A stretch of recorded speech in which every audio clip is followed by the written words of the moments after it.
जय जिनेन्द्र। आत्मा चैनल देख रहे सभी दर्शकों का मैं नलिनी स्वागत करती हूँ। तपाचार्य तप चक्रेश्वरी श्री मोहन माला जी महाराज साहेब जी की सुशिष्या आयम्बिल तपराधिका महासती श्री डॉक्टर पुनीत ज्योति जी महाराज साहेब, महासती श्री मुक्ता जी महाराज साहेब, तप सूर्या साध्वी श्री निधि ज्योति जी महाराज साहेब ठाणे 8 नूरवाला रोड जैन स्थानक से विहार करके राकेश जैन जी के निवास स्थान पर पधारे हैं किदवई नगर, जो कि प्रवेश माला जैन चैरिटेबल हॉस्पिटल के ट्रस्टी भी हैं। तो अभी हम मौजूद हैं किदवई नगर राकेश जी के जैन स्थानक राकेश जी के निवास स्थान पर। तो यहाँ पर हम बात करेंगे पुनीत ज्योति जी महाराज साहब, मुक्ता जी महाराज साहब और बाकी महाराज साहब से, और धर्म के रिलेटेड हम आज महाराज साहब से जानेंगे और साथ में महाराज साहब का आगे का कार्यक्रम क्या है इसके बारे में महाराज साहब से जानते हैं। मथे बना महाराज साहब, आज आप किदवई नगर नूरवाला रोड से विहार करके यहाँ पर पधारे हैं, आगे का कार्यक्रम क्या है? ऐसा है, अब आज हम अपने महासती प्रवेश माला जैन चैरिटेबल ट्रस्ट के अध्यक्ष श्री राकेश जैन जी के यहाँ पे आए हैं। आज का दिन यहाँ रुकेंगे। कल सुबह विहार करके हम महासती प्रवेश माला जैन चैरिटेबल ट्रस्ट मोती नगर में जाएंगे और वहाँ पर हम 26 तारीख तक रुकेंगे और वहाँ से फिर 27 तारीख को विहार करके सुंदर नगर जाएंगे और सुंदर नगर में 2 दिन जैन स्थानक में रुकेंगे, 1 दिन स्वतंत्र जैन जी के जहाँ रुकेंगे और फिर हम 1 तारीख को मोतीराम महाराज जी की समाधि से विहार करके हम आत्मगद्दी रूपा मिस्त्री स्ट्रीट में जो जैन समाज है वहाँ पे हम चातुर्मास के लिए प्रवेश करेंगे। महाराज साहब, चातुर्मास का प्रवेश आपका होने वाला है। इस बार का चातुर्मास रूपा मिस्त्री गली को प्राप्त हुआ है, तो इसके बारे में क्या कहेंगे?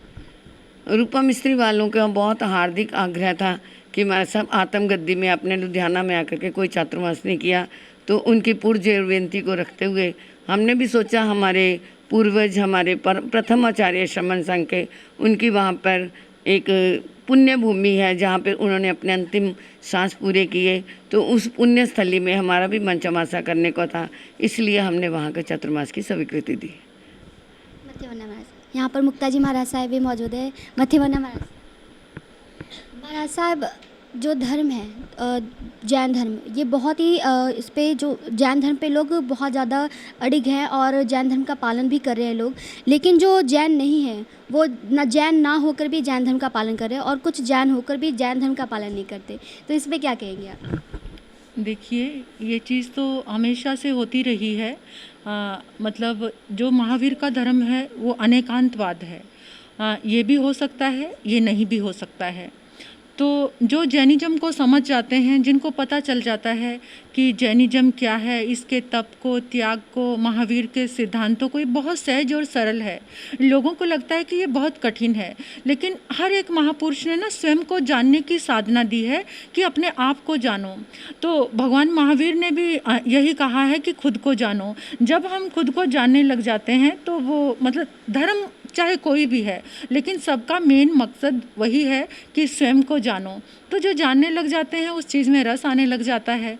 और ऐसा है कि मतलब जो दूसरे भी लोग जहाँ भी जिसको समझ आती है तो वो जैनिज़्म को फॉलो करने लग जाते हैं।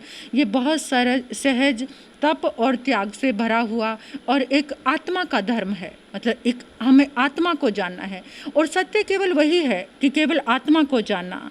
देखिए, बाहर हम इतने सारी अपनी इंद्रियों का पोषण करते हैं, शरीर का पोषण करते हैं, लेकिन फिर भी वहाँ से जब भी किसी महापुरुष की वाणी को देखा जाएगा तो वहाँ हमें यही मिलेगा कि स्वयं को जानो। तो जो स्वयं को जान लेते हैं वो जैनिज़्म को फॉलो करने ही लग जाते हैं। और जो लोग कहते हैं कि मतलब वो जैनिज़्म को से बाहर जा रहे हैं, इसका मतलब है उन्होंने अच्छी तरह से जाना नहीं है, महावीर को नहीं समझा है। अगर महावीर को कोई समझ ले एक बार तो शायद तो महावीर ऐसा नहीं थे। ये देखो, ये जैन तो अब आकर बन गया है कि हम जैन हैं, लेकिन महावीर ने तो कहा था कि जैन कौन है, कि जो कर्म अच्छे कर रहा है, जो अहिंसा में, विवेक में चल रहा है, वो भी जैन है। और वो कोई भी हो सकता है। भगवान महावीर का संदेश था कि कमुना भी होई बमुनो, मतलब कर्म से ही कोई ब्राह्मण है, कर्म से ही क्षत्रिय है, कर्म से ही वैश्य है और कर्म से ही शूद्र है। तो आज ये जो जाति हमें बना दी गई है, पहले ऐसा नहीं था। जिस समय महावीर इस धरती पर विचरण कर रहे थे,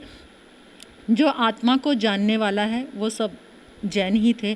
आज ये पर्टिकुलर एक संप्रदाय बन गई है, लेकिन पहले ऐसा नहीं था। आज भी महावीर के सिद्धांत, भले ही कोई अपने आप को जैन नहीं लिखता, लेकिन जहाँ तुम गहराई से देखोगे, जिस भी महापुरुष की वाणी को तुम देखोगे, तो वहाँ पर महावीर हमेशा मिलेंगे।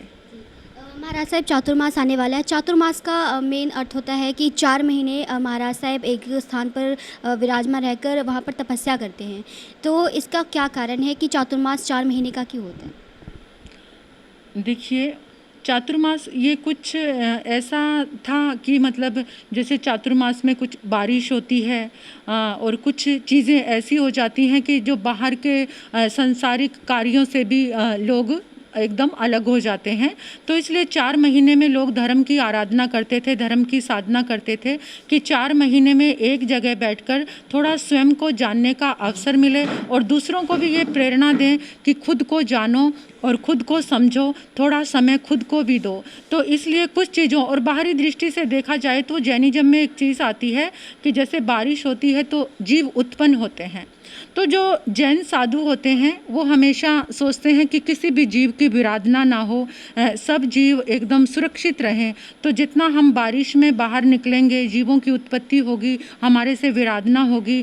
तो एक विधान बनाया कि ये बहुत समय बाद चला होगा चातुर्मास का जैसे विधान, तो एक विधान बनाया कि 4 महीने एक ही जगह रहकर हम धर्म की आराधना स्वयं भी करें और औरों को भी कराएं, यानी स्वयं के खुद के नज़दीक आएँ थोड़ा। साध्वी गौतमी जी महाराज साहब यहाँ पर उपस्थित हैं, इनसे बातचीत करेंगे। और एक बहुत ही युवा अवस्था में इन्होंने जैन साध्वी का रूप धरा है और बहुत ही सराहनीय है। और इनके एजुकेशन के बारे में भी इनसे जानते हैं। मध्यवना महाराज। हाँ जी। पहले तो आप ये बताइए कि आपने इतनी कम उम्र में एक तो साध्वी होना ग्रहण किया, और इसके पहले आपकी क्या कुछ लाइफ थी और क्या कुछ क्वालिफिकेशन है आपकी? साध्वी बनने के बाद तो पता चल रहा है कि कोई क्वालिफिकेशन कुछ मैटर ही नहीं करता, सब भ्रम है। संसारिक तौर पे जैसे आपने प्रश्न पूछा उसके हिसाब से बीएससी कंप्यूटर साइंस की है पूना से। साध्वी बन गई, साध्वी का चोला ले लिया, लेकिन जो दीक्षा है जो घटित हो रही है वो क्षण क्षण घटित हो रही है। एक प्रोसेस है जिसके लिए हम निकले हैं। क्या पता ऐसा कोई समय आए ये साध्वी, ये जीवन, ये दीक्षा जो है फल जाए।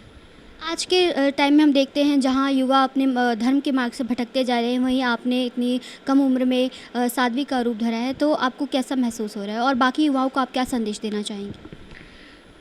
बहुत सारी भ्रांतियाँ फैली हुई हैं। सबसे पहले तो हमें धर्म ही समझ नहीं आता कि धर्म क्या है। हमें लगता है कि किसी जाति को पकड़कर, किसी विशेष समुदाय को पकड़कर हम कह देते हैं कि ये हिंदू धर्म है, ये जैन धर्म है, ये मुसलमान धर्म है। धर्म का अर्थ भगवान ने बताया अपने स्वभाव को जानना, अपने स्वभाव में स्थित हो जाना।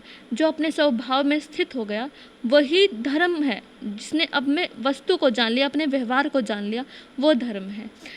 धर्म में इस मार्ग पे बढ़ी ताकि जो स्वभाव है उसको जानने के तरीके आसान होते जाएं।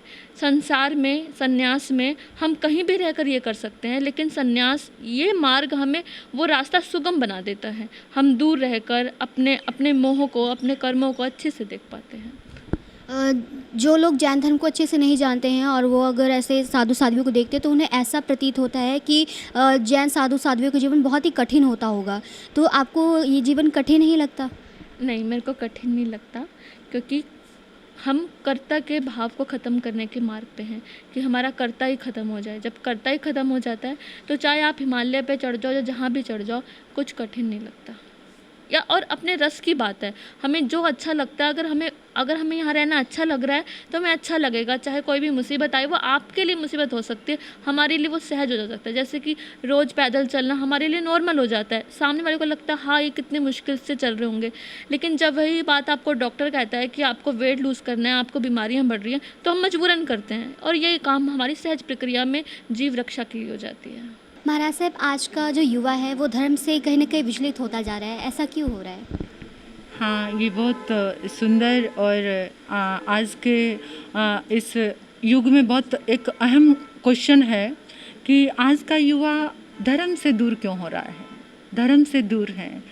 देखिए, बहुत सारी चीज़ों का हमारे जीवन पे क्या प्रभाव पड़ता है, मैंने जो समझा है मैं अपने तरीके से इसका जवाब देना चाहती हूँ कि वाइब्रेशन, ऊर्जा, एनर्जी, हम कैसी एनर्जी में रहते हैं। जो एनर्जी हमें टच करती है, जो हम देखते हैं, जो हम पढ़ते हैं और जो हम सुनते हैं, हम वैसे ही बनते हैं। तो आज का युवा क्या देख रहा है, आज का युवा पढ़ क्या रहा है, आज का युवा सुन क्या रहा है, फिर वो वैसा ही बन रहा है। जैसे किसी संत से एक बार एक युवक आया और उन्होंने पूछा कि आज सबसे ज़्यादा एनर्जी वातावरण में किस चीज़ की है। तो उसने कहा, संत को जवाब दिया युवा ने कि गुरुदेव एक बात बताऊं आपको कि आज इस पूरे दुनिया में सबसे ज़्यादा एनर्जी किसी चीज़ की है तो वो काम की है, भोग की है। कि आज का युवा अगर सबसे ज़्यादा मतलब जो एक YouTube चैनल चलता है, नेट चलता है, इंटरनेट पर सबसे ज़्यादा कोई चीज़ देखी जाती है तो वो पॉर्न मूवीज़ देखी जाती हैं। तो जैसी जैसी एनर्जी क्रिएट करते हैं ना, वैसा ही संस्कार बनता है और जैसा संस्कार बनता है फिर वैसा ही जीवन बनता है। तो आज के जो युवा हैं उनका ज़्यादा रुझान मतलब क्योंकि उन्होंने अपने जीवन को खुद ही ऐसा बना लिया। ऐसी बात नहीं है, नास्तिक किसी चीज़ की नहीं है। आज भी बहुत सारे युवा ऐसे हैं कि जो संन्यास के मार्ग पर आगे बढ़ रहे हैं, जो धर्म के मार्ग पर आगे बढ़ रहे हैं, लेकिन मोस्टली ज़्यादा जो परसेंटेज निकाली जाए तो ज़्यादा भौतिक वातावरण में है। संतों का समागम नहीं है, संतों के पास आते नहीं हैं, धर्म स्थान में आते नहीं हैं। जैसी एनर्जी लेंगे वैसा ही जीवन बनेगा। तो जो भी, लेकिन फिर भी मैं ये कहती हूँ कि आज भी इस कलयुग में कितने सारे युवक युवतियाँ ऐसे हैं कि जो धर्म के मार्ग पर बढ़ रहे हैं, संन्यास के मार्ग पर रहे, त्याग कर रहे हैं। चाहे वो कोई सीए हैं, चाहे वो डॉक्टर्स हैं, चाहे वो इंजीनियर हैं, चाहे वो किसी भी फील्ड, एमबीए, बड़े बड़े बहुत अच्छे युवा आज धर्म में आगे बढ़ रहे हैं। लेकिन फिर भी अगर कहीं एक बात देखने की है, वो देखने जैसी यही है कि अगर किसी को कुछ बनाना है अपने आप को तो सोचना पड़ेगा कि हम देख क्या रहे हैं, सुन क्या रहे हैं और पढ़ क्या रहे हैं। बस ऐसी उसी की एनर्जी क्रिएट होती रहती है और उसी के कारण हमारा जीवन बनता है। इसलिए आज का युवा थोड़ा सा धर्म से पीछे हटा है। लेकिन याद रखना, अगर कहीं शांति मिलेगी तो वो धर्म की शरण में आकर ही मिलती है। भौतिकता में कितने आगे निकल जाओ, कितना भी कुछ देखो, ये भौतिकता डिप्रेशन दे सकती है, ये भौतिकता एंजाइटी दे सकती है, ये भौतिकता तुम्हें मार्ग से मतलब विचलित कर सकती है, पथ भ्रष्ट कर सकती है। लेकिन जब तुम किसी संत के पास आते हो, धर्म की शरण में आते हो तो तुम बहुत अच्छे बन जाते हो। महाराज साहब ने बहुत ही सुंदर बात कही है कि आज का जो युवा है वो धर्म से क्यों विचलित हो रहा है। कहते हैं ना कि जैसी संगत होती है वैसी रंगत होती है, जैसा हम देखते हैं वैसा ही हम सीखते हैं। इसीलिए मैं आप सबसे भी यही कहूँगी कि अगर आपको धर्म के मार्ग पर चलना है तो आपको धर्म के मार्ग पर चलने के लिए संतों का सहारा लेना पड़ेगा, संतों की निष्ठा में आपको आना पड़ेगा। तो अभी जैसा कि हमने साध्वी जी से बात किया, मुक्ता जी महाराज साहब से बात किया, पुनीत ज्योति जी महाराज साहब से बात किया, उसी श्रृंखला में हम अभी यहाँ पर राकेश जैन जी से बात करने वाले हैं जिनके निवास स्थान पर आज महाराज साहब पधारे हैं। नमस्कार सर। नमस्ते सर, आज मुक्ता जी महाराज साहब, पुनीत ज्योति जी महाराज साहब आपके निवास स्थान पर पधारे, आपको कैसा महसूस हो रहा है? बहुत अच्छा महसूस हो रहा है जी। बहुत दिनों बाद हमारे निवास स्थान पे पहुँचे हैं। आज से 15 साल पहले आए थे। आज हमारा बहुत सौभाग्य है कि उनके चरण में पड़े हैं। आप महाराज साहब से कब से जुड़े हैं? 2002 से तब से आप हम महाराज के साथ जुड़े हुए हैं। आप बताइए, आपको कैसा लग रहा है? बहुत बढ़िया लग रहा है। उनके चरण हमारे घर पे पड़े हैं और हमारा घर बहुत पवित्र हो गया है। अभी हम देख रहे हैं कि महाराज साहब यहाँ पर पधारे हैं तो आपके घर में पूरी रौनक लगी हुई है, तो क्या कहेंगे? बहुत खुशी हो रही है, मन गदगद कर रहा है, बस बहुत ही अच्छा लग रहा है। आपका क्या विचार? इनके मतलब इनके कारण ही हमें भी गुरुओं के दर्शन करने का सौभाग्य मिला। हम भी अपने आप को बहुत ही गर्वित महसूस करते हैं कि इनके पुण्य प्रताप से हमें भी महाराज जी के शरण में आने का मौका मिला, गुरुओं के दर्शन करने का सौभाग्य मिला। अपने आप को बहुत किस्मत वाला महसूस करते हैं हम भी। आपको कैसा महसूस हो रहा है महाराज साहब के दर्शन? अच्छा लग रहा है। महाराज जी से हमारा बहुत पुराना परिचय है, महाराज जी साहब से बहुत अच्छा लगा उनके दर्शन करके। बोलिए भगवान महावीर स्वामी की जय। बोलो श्रवण भगवान महावीर स्वामी की जय। बोलो महासाध्वी श्री प्रवेश कुमारी जी महाराज की जय। तप चक्रेश्वरी तपाचार्य महासाध्वी श्री मोहन माला जी महाराज की जय। बोलो शासन प्रभाविका डॉक्टर महासाध्वी श्री पुरी ज्योति महाराज की जय। बोलो महासाध्वी डॉक्टर मुक्ता जी महाराज की जय। सब सतियों की जय। जैन धर्म की जय। तो जैसा कि आपने देखा कि आयम्बिल तपराधिका महासती डॉक्टर पुनीत ज्योति जी महाराज साहेब, तप सूर्या साध्वी श्री निधि ज्योति जी महाराज साहेब और मुक्ता जी महाराज साहेब थाने 8 यहाँ पर राकेश जैन जी के निवास स्थान पर पधारे। यहाँ पर राकेश जैन जी के जो परिवार वाले हैं उनमें भी काफ़ी हर्षोल्लास देखने को मिला। वहीं हमने अपने प्रश्नों के उत्तर भी जाने महाराज साहब से धर्म के रिलेटेड। हम आपके लिए और भी ऐसे अपडेट्स लेकर आते रहेंगे। ऐसे ही देखते रहिए आत्मा चैनल। कैमरामैन बलविंदर के साथ नलिनी मिश्रा।